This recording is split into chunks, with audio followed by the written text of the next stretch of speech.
Hello everyone, आज है 17 मार्च 2022 और देखते हैं करंट अफेयर्स में हमारे लिए क्या इम्पोर्टेंट है। तो बने रहे मेरे साथ सिर्फ 10 से 15 मिनट और आपका दिन का पूरा करंट अफेयर्स अच्छे से प्रिपेयर हो जाएगा। और वीडियो के एंड में भी हम एक प्रीवियस ईयर एमसीक्यूज़ का डिस्कशन करेंगे। मैं आपको बताऊँगा एलिमिनेशन टेक्निक कैसे स्मार्टली हम वहाँ पर लगा सकते हैं। साथ में इस लेक्चर का अगर PDF आपको चाहिए तो ज्वाइन कीजिए टेलीग्राम चैनल, मेरा लिंक है डिस्क्रिप्शन बॉक्स में। So let's begin. The first is unemployment. तो अभी अनएम्प्लॉयमेंट न्यूज़ में क्यों है? क्योंकि अभी एक periodic labour force survey PLFS का एक released by the national statistical office, उनका एक रिपोर्ट पब्लिश हुआ है। तो PLFS क्या कहता है कि अभी जो क्वार्टर होते हैं, क्वार्टर आपको पता होगा 4 क्वार्टर होते हैं एक साल में, जनवरी, देन फरवरी, मार्च, देन ये क्वार्टर 3 महीने का एक क्वार्टर होता है। तो 12 महीने 4 क्वार्टर, 3 महीने का एक क्वार्टर। तो उसके मुताबिक क्या हुआ है कि अर्बन अनएम्प्लॉयमेंट रेट बढ़ गया है। वो पहुंच गया 12.6% तक, जो कि अप्रैल जून क्वार्टर में 2021 में as compare to 9.3% in the January to March quarter. January to March में वो था 9.3% और पहुंच गया 12.6% अप्रैल और से जून तक के क्वार्टर में। तो एक तरफ से आप ध्यान रखिए कि बस अनएम्प्लॉयमेंट रेट बढ़ गया है, इसका रीज़न एक पैंडमिक हो सकता है और बाकी की भी बहुत सारी चीज़ें मैं आपको आगे डिस्कस कराऊंगा। ये आप इमेज देख सकते हैं। हालांकि ऐसे पैंडमिक से बहुत सारा फ़र्क पड़ा है, सर्विस सेक्टर पर ज़्यादा लोग फोकस करना चाह रहे हैं। अनएम्प्लॉयमेंट एक तराजू के फॉर्म में दिखा है। बस एग्ज़ाम के लिए क्या इंपॉर्टेंट है, मैं यहाँ पर कुछ लेके आया हूँ आपके लिए कि टाइप्स ऑफ अनएम्प्लॉयमेंट बहुत सारी है। अगर आप माइक्रो NCERT पे अगर पढ़ेंगे तो वहाँ पर पता चलेगा कि अनएम्प्लॉयमेंट के बहुत सारे टाइप्स हैं। और UPSC में मतलब मैच द फॉलोइंग ऐसा कुछ करके वो सब पूछते हैं, आपको पता होना चाहिए। First is disguised unemployment. तो एक्चुअली क्या होता है कि अगर एक काम करने के लिए 2 लोगों की अगर ज़रूरत है और वहाँ पर 4 लोग अगर काम कर रहे हैं, तो उसका 2 जो लोग काम कर रहे हैं वो डिसगाइज्ड अनएम्प्लॉयड लोग हैं। तो ऐसा कहाँ पर पाया जाता है? वो पाया जाता है खेतों में, एग्रीकल्चर सेक्टर में ये बहुत पाया जाता है। अगर किसान है तो उसकी पूरी फैमिली वो काम करने के लिए निकल पड़ेगी। हालांकि अगर वो काम तो अकेला किसान भी करता है, लेकिन वो जो समय वहाँ पर व्यतीत करते हैं वो सब ज़्यादा होता है और बाकी के लोग और भी काम कर सकते हैं, लेकिन इसको डिसगाइज्ड अनएम्प्लॉयमेंट कहते हैं। फिर होता है सीजनल अनएम्प्लॉयमेंट। सीजनल आपको नाम से पता चल रहा होगा, सीजन्स में ही सिर्फ काम आता है। तो बहुत सारे एग्रीकल्चरल लेबर्स को पूरा साल काम नहीं होता, अगर सीज़न में ही काम आता है, फसल कटाई के वक्त ही उनको बुलाया जाता है, तभी उनको काम मिलता है। Then there is a structural unemployment. अब स्ट्रक्चरल अनएम्प्लॉयमेंट क्या होता है कि अगर कोई स्ट्रक्चर है जो कि एम्प्लॉयमेंट प्रोवाइड करता है, अगर हम उसके साथ मैच नहीं हुए तो वो होता है स्ट्रक्चरल अनएम्प्लॉयमेंट। ये मार्केट स्किल्स वगैरह, मार्केट में जो कुछ भी डिमांड है, अगर हम वैसी स्किल्स सप्लाई नहीं कर सकते तो वहाँ पर स्ट्रक्चरल अनएम्प्लॉयमेंट बहुत सारे होते हैं। ये स्किल्स का प्रॉब्लम है। साइक्लिक अनएम्प्लॉयमेंट, बिजनेस साइकिल में, इकोनॉमिक ग्रोथ में ये सब चलता रहता है और बहुत निग्लिजिबल है इसका साइक्लिक अनएम्प्लॉयमेंट का फिगर। बहुत ज़्यादा हमारे इधर डिसगाइज्ड अनएम्प्लॉयमेंट पाया जाता है एग्रेरियन इकोनॉमिक कारण। Then technical unemployment, loss of job due to change in technology. पहले क्या होता था, अगर फसल कटाई करने के लिए लोग काम पे आते थे, अभी लोगों के इंस्टेड मतलब लोग नहीं आ रहे, उनके जगह आ रहा है ट्रैक्टर या फिर और कुछ मशीनें जो हार्वेस्टर वगैरह सब होता है। तो एक हार्वेस्टर 100 लोगों का काम कर रहा है, तो वो 100 लोग क्या करेंगे? कुछ भी तो नहीं। तो उन्हें कहा जाता है, तो फिर वो अनएम्प्लॉयड रहेंगे।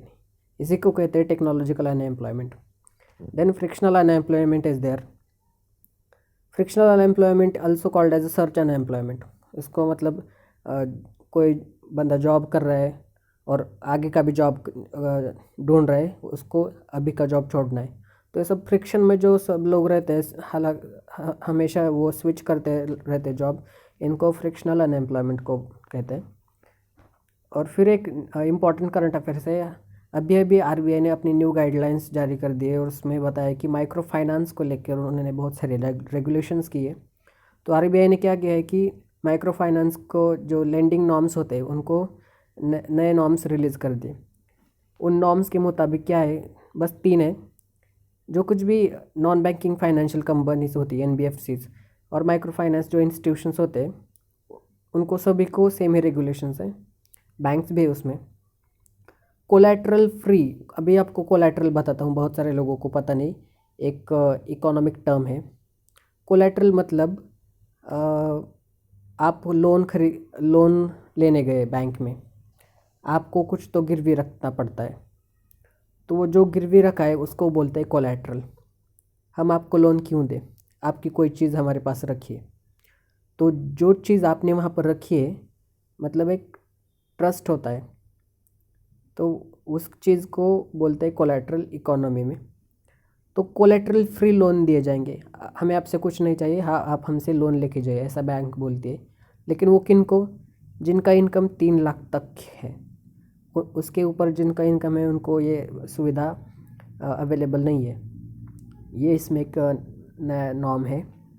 नॉर्म मतलब एक नियम, कुछ गाइडलाइन वगैरह ये सब होता है। Then all collateral free loans offer to low income households regardless of the end use and mode of application are considered micro finance loans.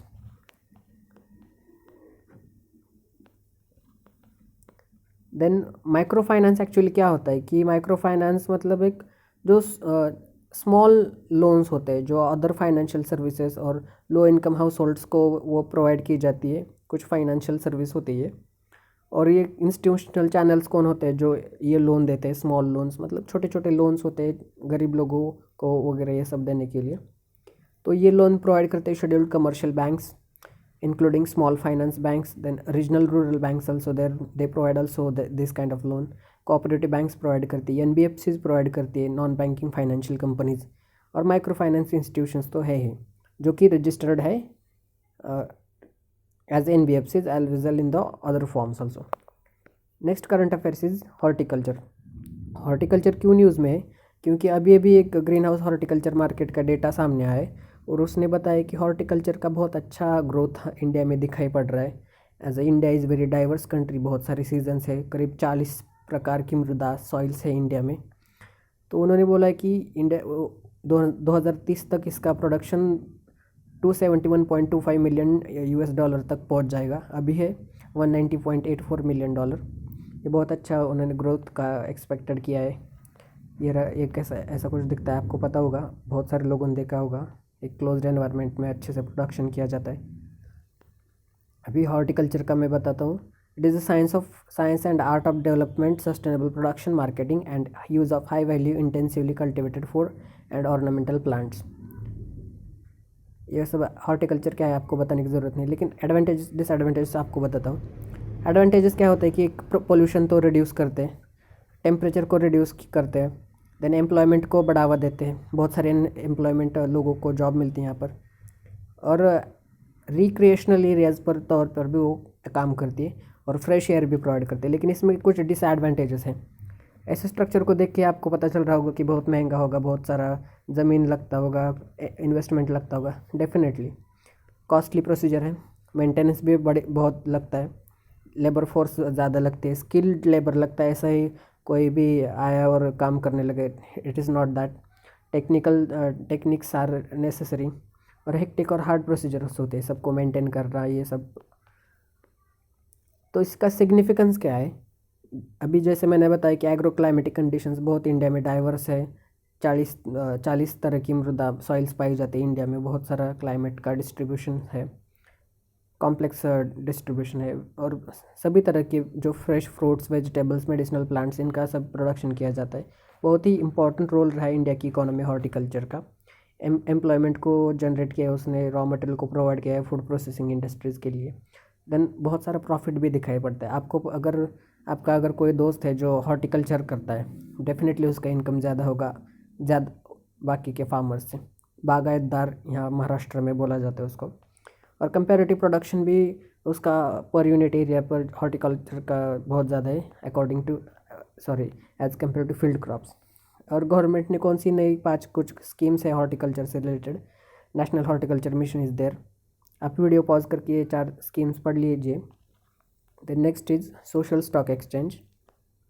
Social stock exchange अभी क्या है कि अभी आपने यूट्यूब अगर खोला, बहुत सारे लोगों को trade investment, NSE BSE Bombay stock exchange scam series देख के बहुत सारे लोग इंस्पायर हो गए होंगे कि आज चलो हम भी खोलते हैं, अपना डीमैट अकाउंट लगाते हैं, पैसा देखते हैं कितना कमा सकते हैं। तो ये हिम्मत कैसी आती है करने की, रिस्क लेने की? तो वो आती है यूट्यूब वगैरह या सोशल प्लेटफॉर्म्स पे, कि वो लोग बोलते हैं हम पे भरोसा कीजिए, देखो अगर हमने बताए वो शेयर अगर कल नहीं हुए तो सब अनसब्सक्राइब कर दीजिए। अभी बताता हूँ मैं आपको कि कल कौन सा स्टॉक ऊपर जाने वाला है, इसमें आप इन्वेस्ट कीजिए, 100% ऊपर जाएगा। ये सब बातें जो होती है ये बहुत ही फेक बातें होती हैं और ये बहुत इन्फ्लुएंस करती है लोगों के माइंड पर। तो एक इशू क्या है सोशल स्टॉक एक्सचेंज में कि बहुत सारे सोशल मीडिया प्लेटफॉर्म्स जो ऐसे होते हैं कि YouTube, Twitter, Telegram, WhatsApp, Instagram, ये सब में जो कुछ ये सब रजिस्टर्ड नहीं है सेबी के साथ, और वो फिर भी एडवाइस दे रहे हैं स्टॉक मार्केट्स के ऊपर लोगों को, और वो मार्केट को बहुत वोलेटाइल बना रहे हैं।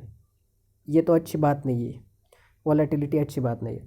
तो गवर्नमेंट ने क्या बोला है कि सेबी ने कि अभी हम सेबी जो ये सब लोग हैं उनको बहुत टाइट करने वाले, ये सब एडवाइज़र्स, उनको हम मिसलीड नहीं करने देंगे इन्वेस्टर्स को, और मार्केट को हम करने नहीं देंगे। बस यही बात है सोशल स्टॉक एक्सचेंज में।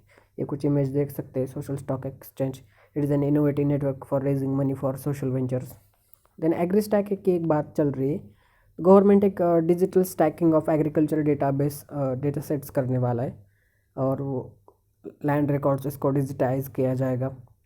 ये बहुत पहले करना चाहिए था अच्छे से। इसका इम्प्लीमेंटेशन अगर हुआ तो बहुत सारे फार्मर्स को उसका बहुत अच्छे से फ़ायदा हो जाएगा। तो एक डिजिटाइजेशन ऑफ एग्रीकल्चर क्या होता है कि एग्जैक्टली एग्री स्टैक में क्या क्या किया जाने वाला है कि एक कलेक्शन ऑफ टेक्नोलॉजीज़ है और डिजिटल डेटा बेसिस है जो कि सेंट्रल गवर्नमेंट ने प्रपोज़ किया है, और फोकस करते हैं इंडिया के फार्मर के ऊपर और एग्रीकल्चर सेक्टर पर। ये सब फार्मर्स की जानकारी लेगा, कितनी लैंड है, कौन सा प्रोडक्शन होता है, किस टाइप की सॉइल इज़ देयर, और फार्मर की इनकम क्या है, कैसे अनएम्प्लॉयमेंट पाई जाती है, पास में कौन से मतलब कुछ फैक्ट्रीज़ है, कुछ फूड प्रोसेसिंग इंडस्ट्रीज़ वगैरह, ये सब पूरा डेटा वो लेगी।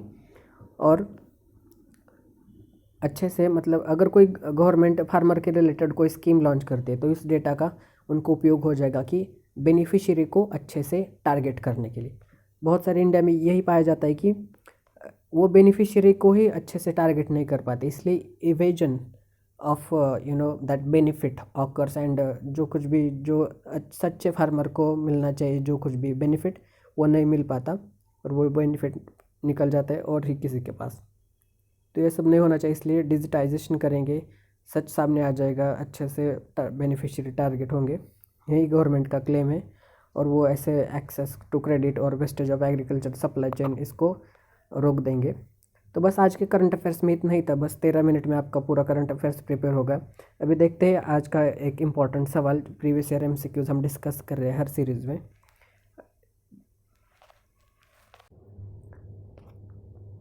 तो with reference to palm oil consider the following statements.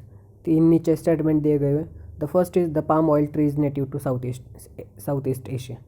पता नहीं, हमको ये पता नहीं कि एग्जैक्टली कहाँ पाया जाता है।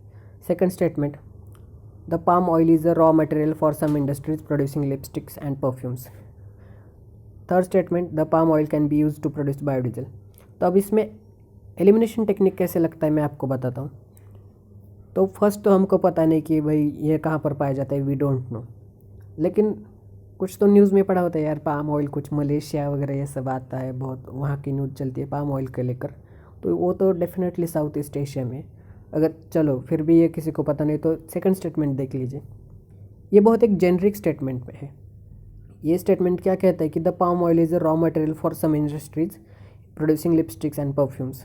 हो सकता है दुनिया में कितनी सारी इंडस्ट्रीज़ है, एक तो इंडस्ट्री ऐसी होगी जिसमें palm oil as a raw material use किया जा रहा है जो कि लिपस्टिक और कुछ परफ्यूम्स बनाने के लिए। हो सकता है कितने सारे परफ्यूम्स है, कितने सारे लिपस्टिक्स होती है, और पाम ऑयल एक तो इंडस्ट्री ऐसी होगी। तो अगर एक भी दुनिया में ऐसी इंडस्ट्री है जो कि ये सब पाम ऑयल के एज अ रॉ मटेरियल उसको यूज़ करके लिपस्टिक और परफ्यूम बना रहे, तो ये स्टेटमेंट सही हो जाएगा। हमेशा याद रखिए एग्जामिनर ऐसा स्टेटमेंट डिज़ाइन करता है कि जो एब्सोल्युटली करेक्ट होगा या फिर एब्सोल्युटली इनकरेक्ट होगा। एक तो वो डिज़ाइन करेगा पूरा ब्लैक या पूरा वाइट, वो ग्रे चीज़ें कभी नहीं डिज़ाइन करेगा, क्योंकि वो डिफ़िकल्टी में क्यों आना चाहेगा।